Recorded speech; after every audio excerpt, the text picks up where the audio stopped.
A vida de Chiquinha Gonzaga, o abre-alas que vai passar a maior maestrina do Brasil. Eu sou Isabelle Valadares para histórias, crimes e outras bobagens. Me segue lá na Rede Vizinha. Ela era filha de Rosa Maria de Lima e José Basileu Gonzaga. Desde o seu nascimento, a sua vida foi muito conturbada. Primeiro porque ela era filha de uma negra e o pai era um militar de família abastada. O casamento da mãe e do pai era muito mal visto para a época e ela sofreu grandes preconceitos durante a infância, como era chamada de menina mestiça pela própria família do pai. A autêntica Libriana nasceu no dia 17 de outubro de 1847. Nasceu como bastarda, pois seu pai estava viajando e a família não quis reconhecer o seu nascimento, sendo registrada muito tempo depois. E para não bastar ela ter sido reconhecida pelo pai e para ódio mortal da família, ele ainda casou-se com a mãe de Chiquinha. A vida de Chiquinha parecia ter dado uma guinada. Ela foi tratada como princesa, com educação esmerada, roupas maravilhosas, piano, tudo que você imaginar, Chiquinha tinha. Ela foi criada mesmo para ser uma aristocrata, uma sinhazinha. Aos 11 anos de idade, ela deu um show de piano na festa de Natal da família, o que deixou todo mundo boquiaberto. Aos 16 anos, ela casou-se com um homem muito mais velho que ela, dono de muitas terras, claro, por ordem do pai. E o pai deu de presente a ela um piano que se tornou o seu melhor amigo. Tanto se tornou seu melhor amigo que o marido ficou com ciúmes do piano. Em um dia, num excesso de raiva, ele simplesmente bateu a tampa do piano com força nas mãos dela, machucando-a e logo depois vendeu o piano. No primeiro ano de casamento, ela já engravida pela primeira vez. Engravida do filho João Galberto. Seu marido era rico, ele era proprietário de um navio. E no ano de 1865, quando Chiquinha tinha 18 anos, ela acabou indo parar na Guerra do Paraguai. Isso tudo porque o seu marido fretou o navio mercante que ele tinha para o transporte de soldados e cargas. E, para não deixar a Chiquinha em casa, levou-a consigo. Ele, então, sabendo que já tinha feito mal a ela, desfazendo do piano dela, dá a ela um violão. Ela começa a treinar aquilo ali e durante a noite ela ia para o porão do navio para tocar para os escravos, os ex-escravos que estavam lutando pela guerra em troca das suas futuras alforrias. E aquilo ali foi a gota d'água para o marido dela. O marido acabou violentando-a no navio e ela ficou grávida do seu terceiro filho, Hilário. Ela ficou super mal com aquela situação de violência, quase morreu no parto de Hilário e quando ela finalmente desembarcou, ficou na casa de Jacinto para cuidados e quando ela ficou boa, ela decidiu, com esse homem eu não fico mais. Essa atitude foi muito reprovada por todos, inclusive pela sua família, pelo seu pai, pela sua mãe, por todos. Então, eles decidiram, daqui em diante, Chiquinha está morta pra gente. Nessa altura do campeonato, ela já tinha 3 filhos, João Galberto, Hilário e a menina, que se chamava Maria do Patrocínio e ficou com os pais de Jacinto. Hilário ficou com o pai e ela ficou apenas com João Galberto, que ficou sendo seu companheiro durante boa parte da vida. Ela casou-se novamente com um engenheiro chamado João Batista, com quem teve mais uma menina. Vendo que ele era um grande arruaceiro e um grande baderneiro, um grande boêmio, Chiquinha larga João Batista e vai viver da boemia. Isso para a época era um grande escândalo. Ela invadia a mesma noite tocando piano, violão, o que desse, em troca de míseras moedas para poder se manter juntamente com João Galberto.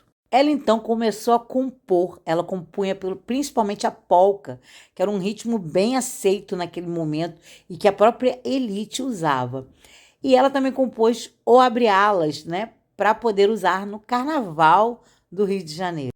E a música é famosa até os dias de hoje, uma das principais marchinhas de carnaval. E foi nesse período mágico da boemia de Chiquinha que ela se descobriu abolicionista. E perdeu a guarda da filha com João Batista e mais uma vez se viu solitária com João Galberto. Chiquinha contratava meninos para venderem suas partituras na rua e era normal a perseguição da sua família, indo lá e rasgando essas partituras para que ela não tivesse ganho. Para melhorar o escândalo na sua vida, No início do século XX, ela começa a se relacionar com um rapaz 36 anos mais jovem que ela, o jovem João Batista, que era um português. Para não criar mais burburinho na história, ela vai e registra João Batista como se fosse filho dela. Ela chamava ele carinhosamente de Joãozinho. Chiquinha foi a primeira compositora a criar a música totalmente brasileira, sem influência da música europeia. Ela foi uma mulher com uma vida muito sofrida, teve que viver afastada dos filhos por conta do preconceito da sociedade da época, mas criou mais de 2.000 composições. Ela peitava a sociedade numa época em que o violão era algo marginalizado, principalmente para as mulheres.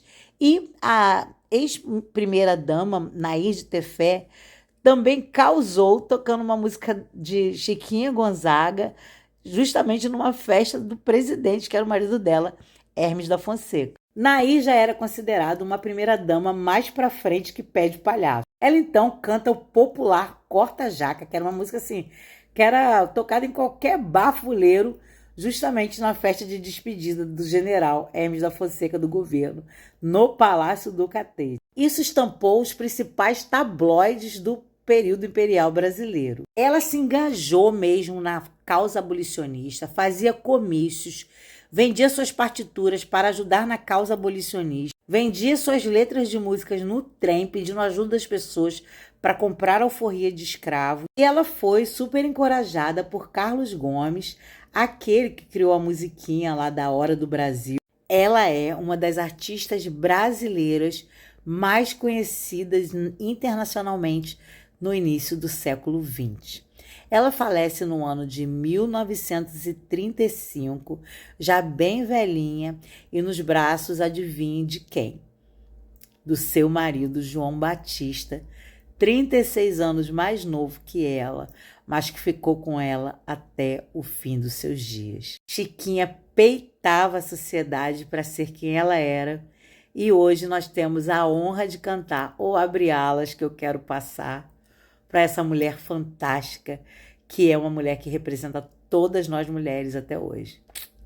Chiquinha não teve a oportunidade de ter um bom relacionamento com seus filhos.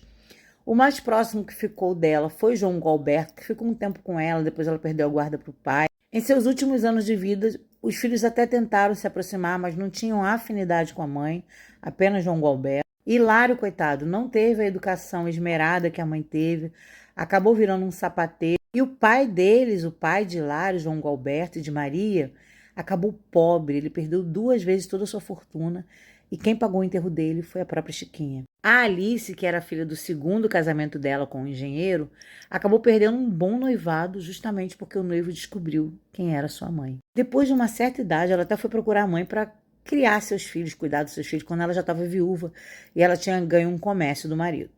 Mas Chiquinha disse que para ela não dava, ela já estava com uma boa idade e sua última composição foi uma opereta aos 85 anos de idade. Ela falece na antevéspera do carnaval, aos 85 anos, mas deu tempo dela se levantar e ver passar um bloco cantando O Abre Alas.